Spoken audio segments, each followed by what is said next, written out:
Party of One gives us a more in-depth look into Pinkie Pie than any other episode in the series. I've come up with quite a few discussions based on the events of this one episode alone. Not to mention the fact that along with Sonic Rainboom, I'd say that Party of One was also a very popular first episode to show to a non-brony before the start of Season 2. It certainly manages to surprise you with what the writers put into this show. As the episode begins, we see Pinkie going to each of the homes of the main six to invite them to Gummy's birthday party. It's nice to see that Gummy is continuing to make appearances and not have him be just a one-shot character. However, we do see just how much Pinkie's efforts are taking a toll on her. She really feels the need to go all out in creating a uniquely fun aspect in everything she does. Unfortunately, this need can sometimes take things a little too far. We see Applejack and Rainbow getting pranked, and although Applejack gives a chuckle, Rainbow seems a little uncomfortable having Gummy on her face.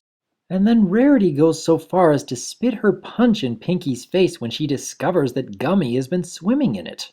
And yet this doesn't seem to faze Pinkie one bit. Even when Twilight and Fluttershy are getting overwhelmed by Pinkie's dancing, Pinkie still doesn't pick up on the hint that she might be taking things a little too far. Although I do find it interesting that the music playing here is the same music that was playing during the Showstoppers when the CMC were going through their montage. Is this another example of Pinkie breaking the fourth wall? Even though there are moments when the rest of the main six are getting overwhelmed by Pinkie's antics, it is apparent that they are enjoying her parties.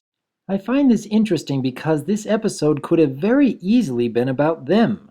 Having them learn a lesson about being a good friend even when they may not understand or enjoy everything that Pinkie does could have worked for an episode like this. But I am glad that they ended up putting the focus on Pinkie here, as it gives us a deeper look into what makes Pinkie tick. Now, when Pinkie is trying to get her friends to join her for another party on the following day, we get a bit of a different reaction from the rest of the main six.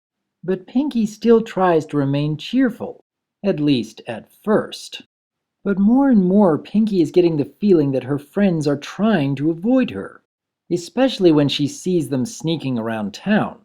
Now, Pinkie's behavior in trying to figure things out certainly seems understandable.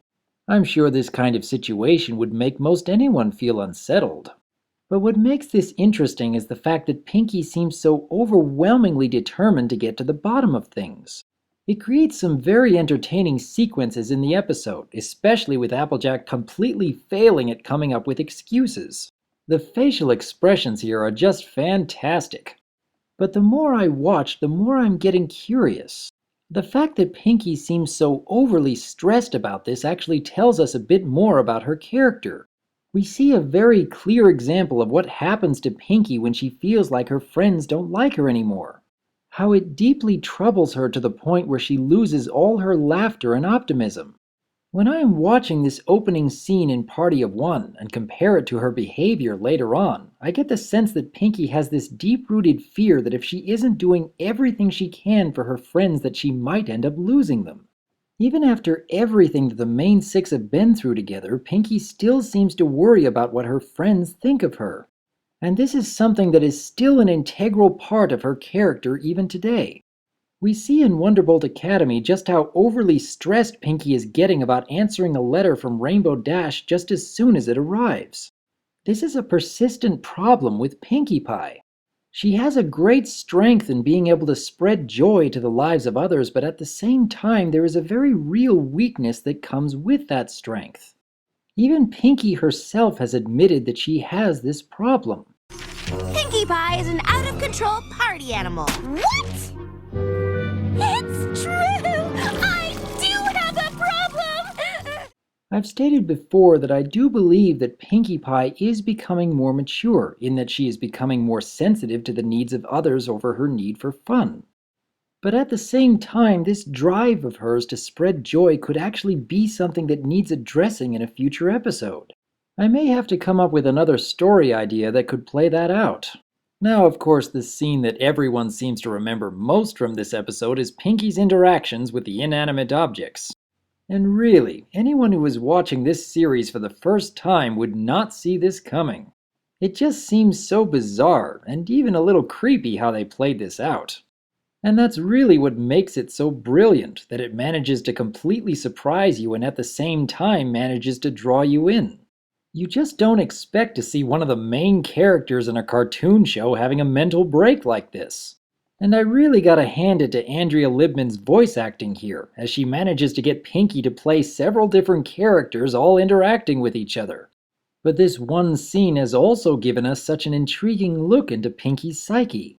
I know that I've spoken before in my previous videos about my thoughts on this scene, but watching it again I still get the feeling that Pinkie's abilities are attributed to how much joy she can spread into the lives of others.